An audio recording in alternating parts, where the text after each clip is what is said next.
Do you get the best deals when buying properties? When you sell, do you get your asking price? Or do you split the difference after the other party counteroffers? Welcome to part 3 of our series on the 5 skills you need to build negotiation.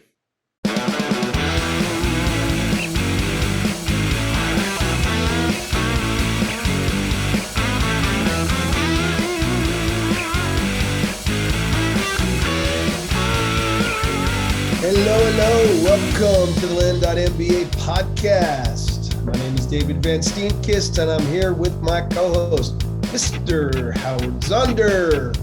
How's it going, brother? Hey, buddy. How are you? I am good. Just another day in paradise, brother. Indeed. I know you can't tell because of my gorgeous background, which is rather consistent these days, but I'm actually in Dallas, Texas. Steers and queers. What are you doing down there? I'm just all hat, no cattle. Yeah. Well, visiting friends, meeting land investors, figuring out new places to invest in land, the normal stuff. Normal stuff, huh? Right.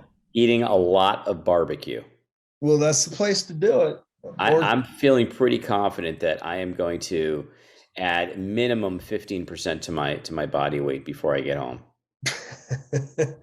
Well, there you go. So you guys cooked a pig this weekend, huh? We did. We cooked a 68-pound suey, and it was delish.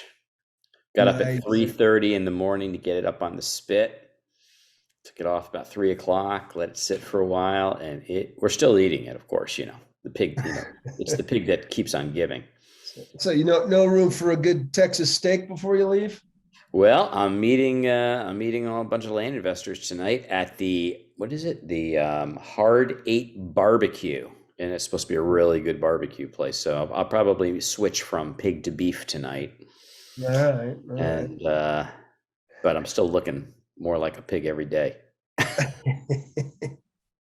Well, you didn't have to tell me that. But, yeah. And you YouTubers, you get it. So speaking of YouTube. Speaking of YouTube, it has come to our attention that there are some people who show up at our podcast who have not liked, subscribed, or rated, or commented on anything. Can you believe that, Dave? I mean, I just can't even believe that. I mean, this is the most awesome community. How could somebody come and listen to this podcast and not like, subscribe, comment, or rate? We got a bunch of lazy-fingered slackers. Come on, guys. It's easy. It's easy, and it's so helpful. Please. We want to be there for you. Help us out. Make us look good. Even if you don't like it, make us look good. I'm getting chubby. I need something to make me look good. Like, rate, and review. Enough said. All right, what are we talking about, Mr. Zonder? We are talking about probably my favorite thing in the world, negotiating. Negotiating. And as I like to say, I'm just a guy that negotiates at Walmart. So my son, as I've probably mentioned once or twice in this podcast, is really, really interested obsessed with blacksmithing. And it makes perfect sense. A Chinese son of a Jewish father, naturally, he's into blacksmithing. But he's really... I thought you were going to say, son of a Jewish father, naturally, he's a good negotiator. Yeah. Well, he's hopefully he's learning that. Hopefully by watching. There was a barn sale not too far from where we live in Connecticut, and I'd already been there once and bought a bunch of stuff for him without him there. This time I brought him with me. The guy had another one, and he's trying to sell everything off and sell his house and move to Alaska. He's retiring in Alaska. And he is a piece of work, this guy. He's so much fun, really cool guy. And we're there, and we probably spent an hour and a half, 2 hours there. And he just has his presence. He has a lot to teach Benjamin in terms of blacksmithing and other things. And so we picked out the things that Benjamin wanted: some tongs, some hammers, some steel, whatever it was. And it was time to go. And we said, "All right, so how much is all this stuff?" And he said, "We could do it for $40." And it's not that I wouldn't have minded paying $40, but I just feel bad if I don't at least try to negotiate, then I don't feel like I've done my job. He feels like he hasn't done his job. So I said to him, I don't remember what his name was, like Rick or something like that. I said, Rick, how much is it going to cost you to have all of this heavy, heavy stuff shipped to Alaska? It's going to be a bloody fortune. You should be paying me to take it off your hands. So the negotiation started, and by the time it was over, guess what we paid? Nada. Nada. He's like, you know what? You're right. Just take it. And I'm like, no, seriously. I didn't mean that. I need to pay you something. And he looked at me very sternly. He's like, hey, whose barn sale is this? Mine or yours? If I say it's free, it's free. I don't want to hear any talk, back talk. I'm like, all right, what can I do? And we got in the car, and I was like, a hero for the day because my son got all his blacksmithing stuff for free. Is it all that heavy? How are you guys going to get it home on the plane? You gonna just pay extra for a heavy No. This was back in Connecticut. We did this. Oh, okay. You didn't buy it in Dallas. Okay. Yeah, no, we didn't buy in Dallas. So yeah, but negotiation is everything. It's getting your kid to do his homework. It's it's just everything in life is negotiation. Everything is when you're trying to get something done and you need somebody to do something they may or may not want to do. You got to negotiate. Everything's a negotiation. But in our business, it really is. I mean, when we're buying property, it's a negotiation. When we're selling property, it's a negotiation. When we're partnering with people like realtors, it's a negotiation. When we're wholesaling properties, it's a negotiation. Everything is a negotiation. And that's why it is truly one of the 5 critical skills to build in this business. You got to really, and it's one of those things that I don't care how good you are, you're not good enough. Yeah. There are people who are just phenomenal at it. Yeah. They can get better. Everybody can get better all the time. Always. It's, so many people want to just go to price, because the buyer or the seller will take you to price. Right. But if you're stuck on price, then you're just a commodity. I don't want to cross back over into the sales aspect that we already covered last week, but they're negotiating sales. It's persuasion to get what you need, what you want in a fair transaction. Hopefully both parties get what they want and one doesn't end up with zero, Howard. Yeah, every once in a while it feels good. Come on. These are some crazy times in the real estate field. Demand is high, inventory's low. If you're a realtor, a wholesaler, or house flipper, you've probably noticed how hard it's become to find quality deals. This is why so many in our industry are looking at land as an outstanding way to add new revenue stream to their portfolio. If you're listening to this podcast, you already know that land is a relatively unknown niche of the multi-billion-dollar real estate market with huge profit potential. Seriously, what other business delivers 200, 300, 1,000% return on investment deal after deal? It seems hard to believe, but land really returns 100 to 300% commonly, and sometimes over 1,000% deal after deal. And in the age of COVID, demand for land has never been higher. Many of our students have already created new revenue streams with land and added 6 figures to their incomes. We've had clients who have achieved multiple 6 figures in their first year of business. Another paid for all his coaching and pocketed 15 grand on his first deal. Now, not everybody has these kinds of results, but they're certainly possible if you have the right instruction, the right support, and highly experienced mentors. You don't need another course that promises the moon and then delivers an elementary school education. You need a proven program suitable to your experience and ambition. You need a Land MBA. The Land MBA is everything you need to blow it out in the land business. Courseware, mentorship, tools, community, and even deal funding. Look, because you're here listening to me, you know that Dave and I don't hold anything back. That's a founding principle we've had from the beginning. With the Land MBA, you get everything we have to offer. There are no upsells. And now, through popular demand, we have transformed our highly regarded one-to-one coaching program into a small group format at a fraction of the price.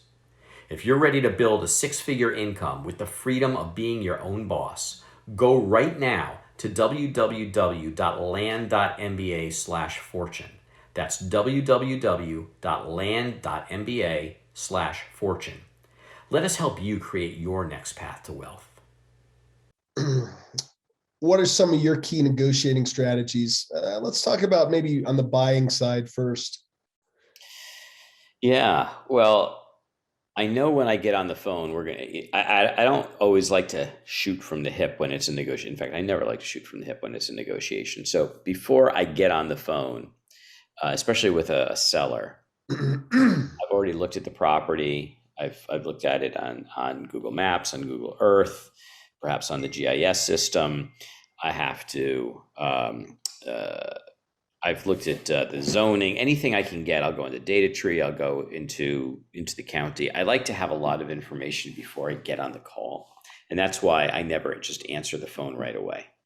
And if I do, in those rare cases where I do answer the phone right away, I might just use that opportunity to say, hey, I'm so glad you called me. I really look forward to having this conversation, but unfortunately, I can't do it right this moment.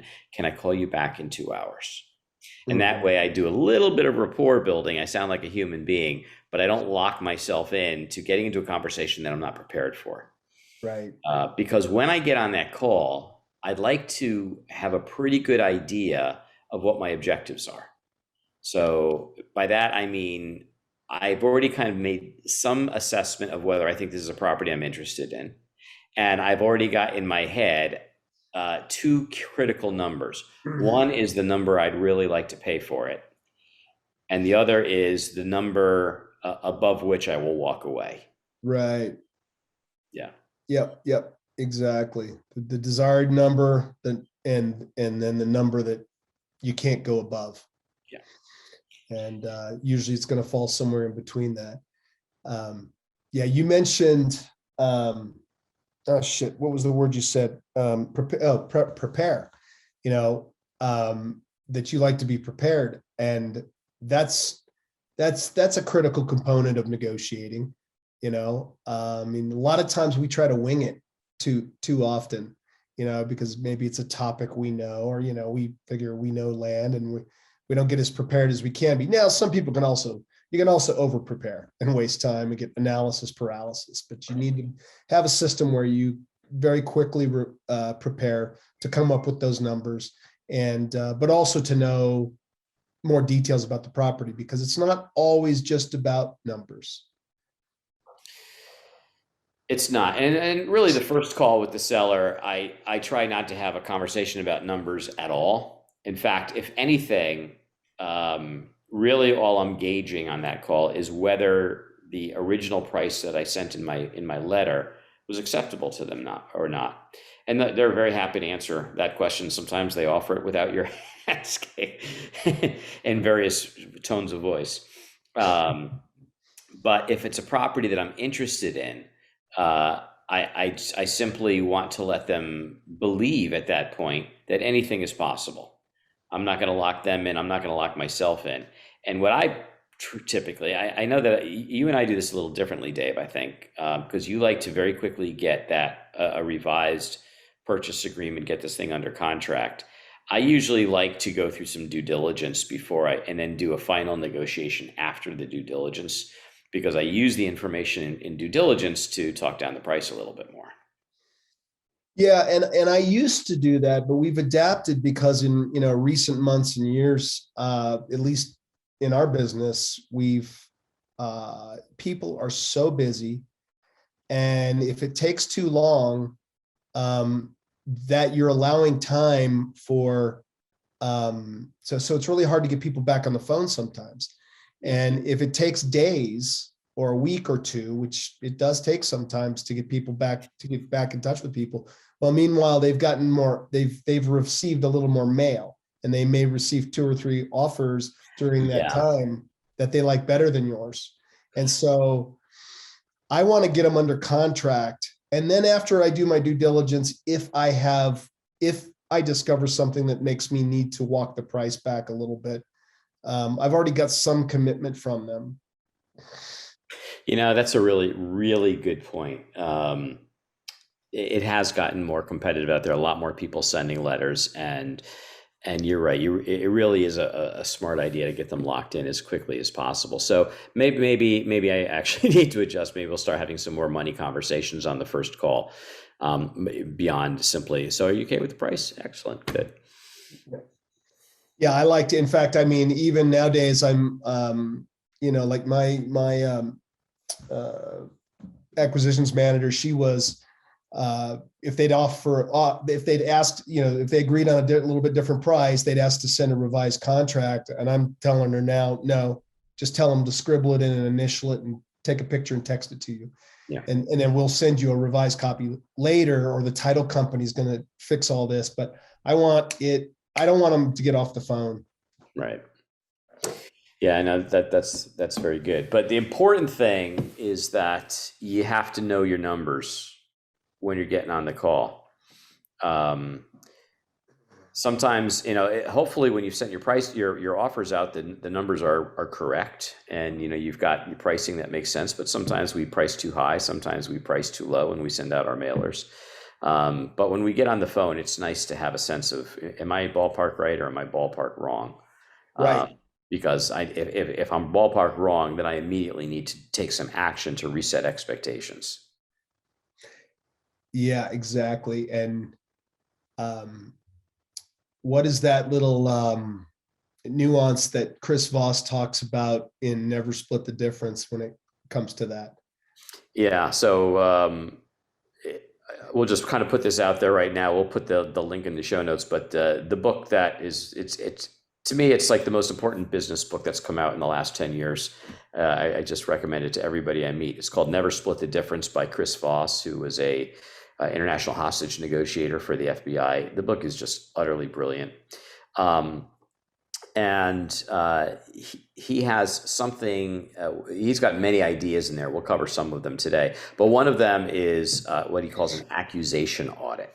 And that is, you're going into a conversation and it's going to be perhaps a difficult conversation, and you can almost role play it out and know and imagine what the other party is going to say, or the negative feelings they may think about you. Maybe they think that you're trying to scam them, or that you think that you hold all the cards and you're trying to overpower them. Whatever it is, you go in there and you say it before they do. And so you would say so. And I've done this, it's been so effective. So I did a mailer to a county in Arizona, and that particular mailer, my prices were just way too high. And I figured that out pretty quickly because my phone was just ringing off the hook of people saying, "Yep, I want to do it. Let's do it. Can we do it today?" So, right. And I looked at it, I'm like, oh my gosh, we really screwed up on this. And so I changed the introduction to the call, and so they would call up and I would say, "Hey, first of all, let me just say, I need to apologize to you. I'm so sorry. We send out a lot of letters, and usually we try to be very, very accurate in our pricing, but sometimes, we're dealing with numbers and large numbers of letters. Sometimes mistakes are made, and that's really what happened this time. And the prices that you received, they're not reflective of the market. They're too high. It was a mistake. And so I'm so sorry, and I hope I'm not wasting your time. But before we go any further, I guess, my question is, if the price was right, do you really want to sell your property? I always ask that question. If the price is right, do you really want to sell your property? Because I want him to commit to me and to himself that he wants to make a deal. Because once he says that, then we've got everything we need to make a deal, assuming that the property is not, doesn't have $1 million of liens on it and the rest. And now the rest is just negotiation. Right. And so he says that, and then I would say something like, okay, obviously I can't do it at that price, but what I can do is, if you want to do a cash deal and have money quickly, this is the amount I can pay you. And if you would prefer to try to go a little higher than that, I could potentially do as high as this. However, if we did it that way, we would have to do it on an option agreement, because I'd really need to try to find a buyer before I committed to that deal. Because right now, so many people are calling me because this mailer is priced too high. I've already committed too much of my capital. I don't have that much left. Right. Now, would you offer that option just like you did, where you're offering the cash price and giving the choice of the option, or would you just start by offering them that cash price and then be silent and see the reaction first? Um, I've always offered them both, and I can certainly see your point, and I might try that in the future. The reason I try both is because even though the option price is higher, in a way I prefer it because there's no money out of pocket. Yeah, true. So frankly, either one of those are equally good to me, and I don't really care which one I get. I just want to make it easier for him to buy something. I think more than two options is too many options in Yeah. that situation, but two is okay.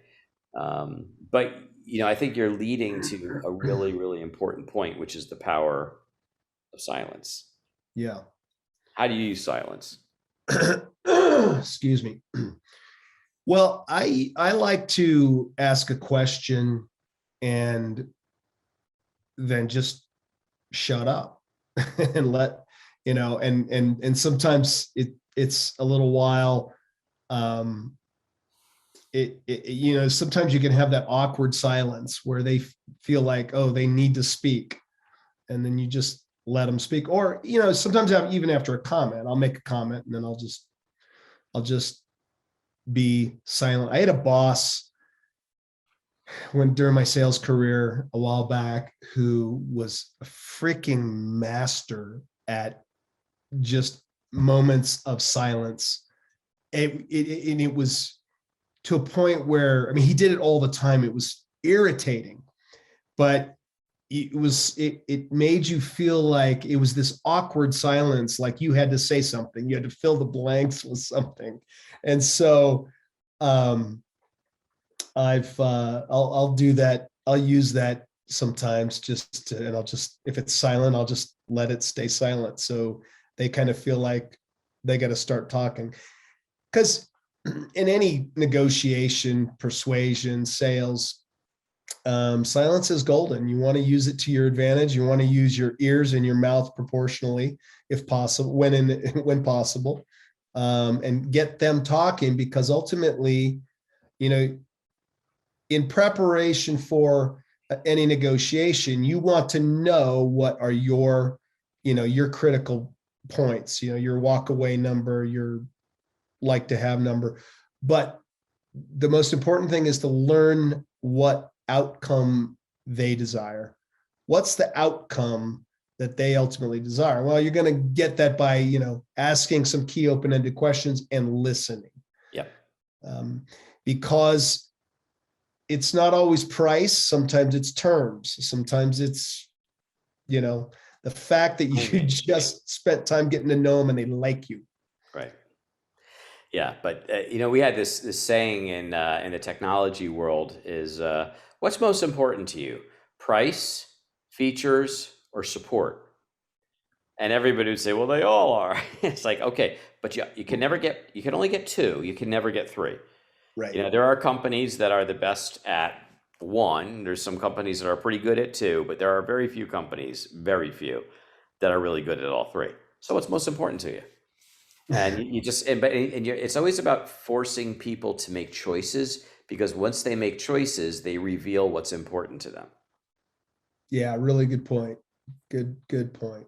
It's like the So old there's first of all, on the silence thing, have you ever considered taking some of those techniques and using them in our team meetings? I'm going to ask a question and then I'm just going to be silent. Right. So there's a good situation that Chris Voss talks about in the book about where silence is really golden, and it's an idea that says when you get into a certain situation, and let's just say that the other side is presenting a requirement that you find unacceptable. It could be a price, it could be a term, it can be timing, it can be whatever. Let's just say it's price. He's like, well, I want $10,000 more than you're offering me. And the technique that Chris Voss teaches in the book is to say, how am I supposed to do that? Yes. And if you think about what he's saying in that statement, he's saying, take it and make the solution to the problem their problem. He's just saying, I want this. You throw it back at him and say, how am I supposed to do that? And you're now saying, solve my problem. And then the key is, after you say it, you have to remain silent and just let them get uncomfortable. And a lot of the times, it's remarkable how often they come back and they just give on the point. They're like, all right, I get it. Or they'll come back with an alternative proposal. Exactly. And I love that line. I'm glad you remembered that, because I'd forgotten about that. But yeah, how am I supposed to do that? The example he gives, I can't remember it well enough to cite it, but it's a great part of the book, and I love that. But yeah, it really does. It forces them to be creative, come up with some sort of an answer, and they'll start spewing out ideas. So it's a really good technique to figure out what they want, what they need. We a while back had Felicia Cristofaro and Andrew Gassenbeek on the podcast, and I remember Felicia telling us at one of our mastermind calls, one of the Landspeed Smart Bars, how she read the book and she was in a situation. I can't remember the details of the situation, but she just used it. She used it like 3 times in a row. They kept, either they kept trying to get what they wanted, or they kept coming down a little bit, but not where she needed them to be. And she just did it. She just said, how am I supposed to do that? Silence. And in the process of doing that, she said she saved $4,000, just on that 3-minute phone call. Yeah. I mean, that's how powerful this stuff is. Yeah, it's golden. It's golden. This is a book that needs to be, at your desk all the time, and refer back to it. I need to read it again. It's been a long time. Yeah, I've only read it 5 times. I need to read it again. Right. Yeah, it's golden stuff. So, all right. Hey, folks, people often talk about automating and outsourcing your land flipping business, but what does that really mean? Generic solutions leave it to you to figure out how to set up and maintain the automations. I've been running my land business on Landspeed for over 3 years because it's a total solution and allows me to focus on being a great land investor. Landspeed was built specifically for land investing by a land investor.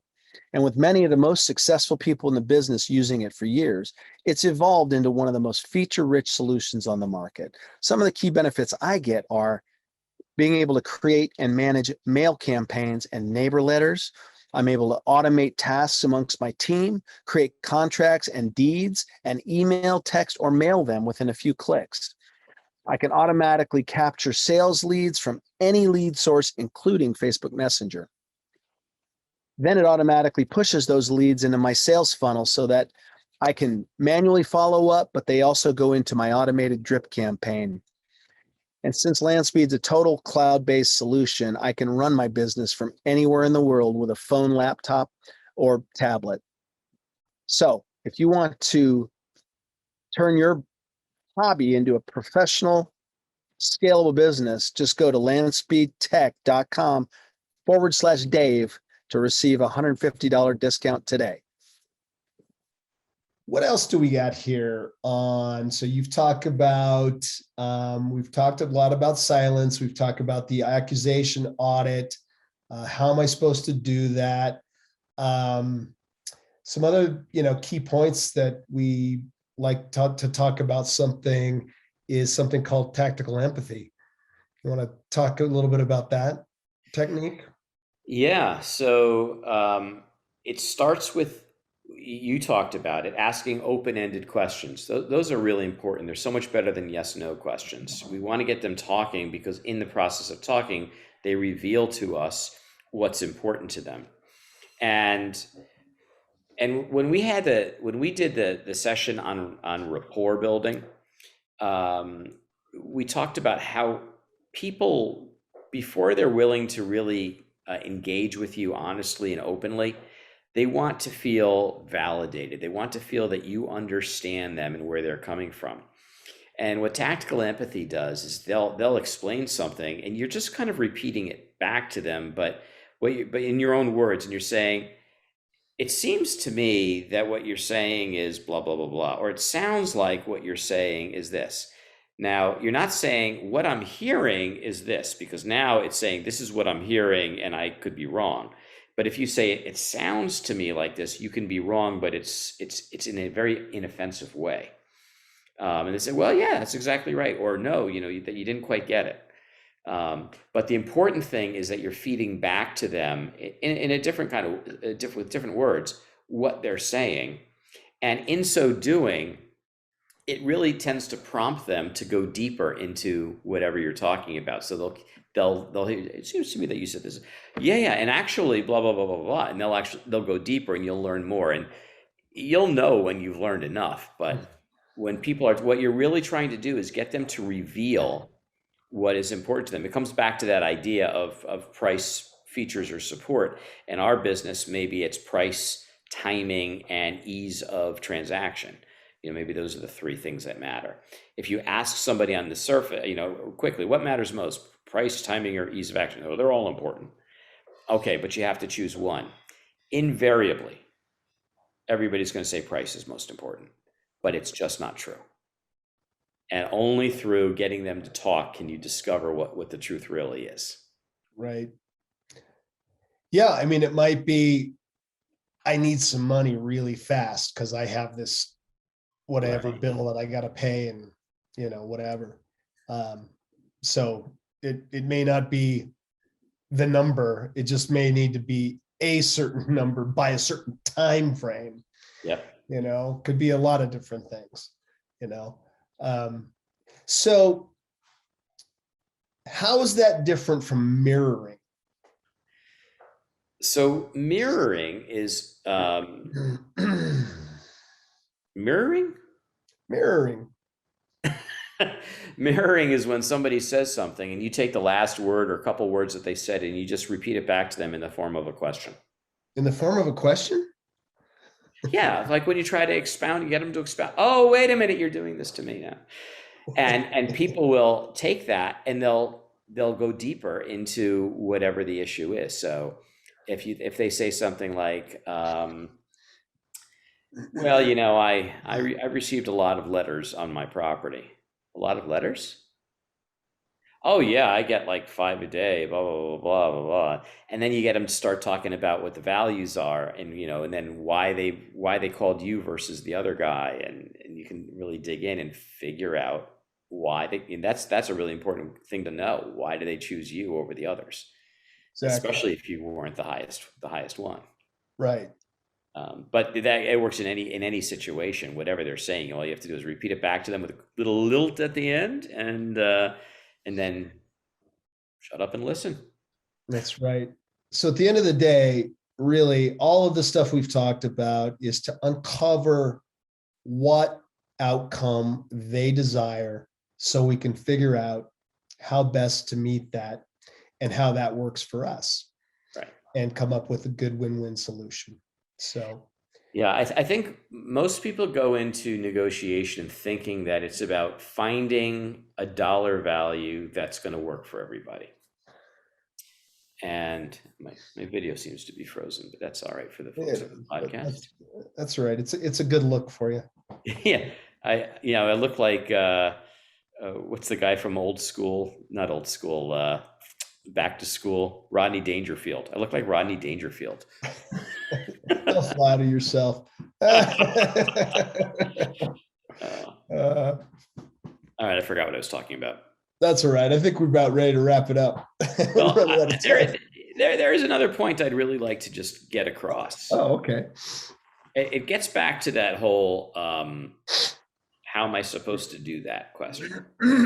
What you're doing is you're pushing the problem back on them. You're also doing something else. You're controlling the conversation. And controlling the conversation is a really powerful technique in negotiating, because what's going to happen is many times they're going to come right and they're going to want to talk about price right out the gate. And we really need to avoid that, because we haven't uncovered what else is important to them. In the absence of knowing what else is important to them, all we can negotiate on is price. And so the only way we can satisfy them is to lower the price. But maybe there's another feature. Maybe there's something else we can offer them in terms of, oh, well, we don't want a special warranty deed. We want a warranty deed, or we want, I don't know. There are aspects of the property. Who knows what it could be. But maybe it's timing. Maybe they say, but I need to close in 30 days or whatever it is. Once you figure out what else is important to them, then you can exchange that for the price. So being able to control the conversation is absolutely essential. But of course, you don't want to do it in an obvious or rude way. So you want to be able to deflect a question.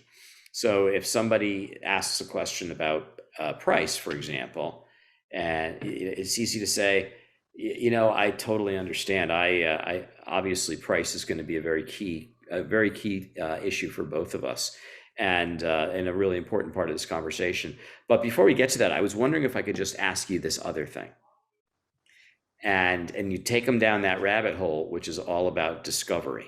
What's important to them besides price, so that by the time you circle back to the price, you know what it is now, and you can discuss those things, and you can look at the offer that you're making in a larger context to make it more attractive, even though the price may not be what they originally wanted. Price or terms, a lot of times. Yep. All right. Well, we're pushing up against a time stop here. I think we've covered this well. This is a great conversation, and we'll go deeper on the next topic on the next podcast. So thanks for joining us, everybody. We'll talk to you next time. Take care. We hope you enjoyed this episode, had a bit of fun, and walked away with some actionable insights that you can apply to your business.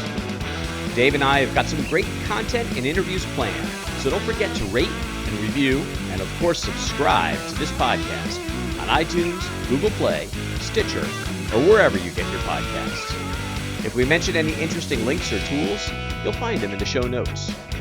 To learn more about Land.MBA, visit our website at, wait for it, Land.MBA. See you next time on the Land.MBA podcast.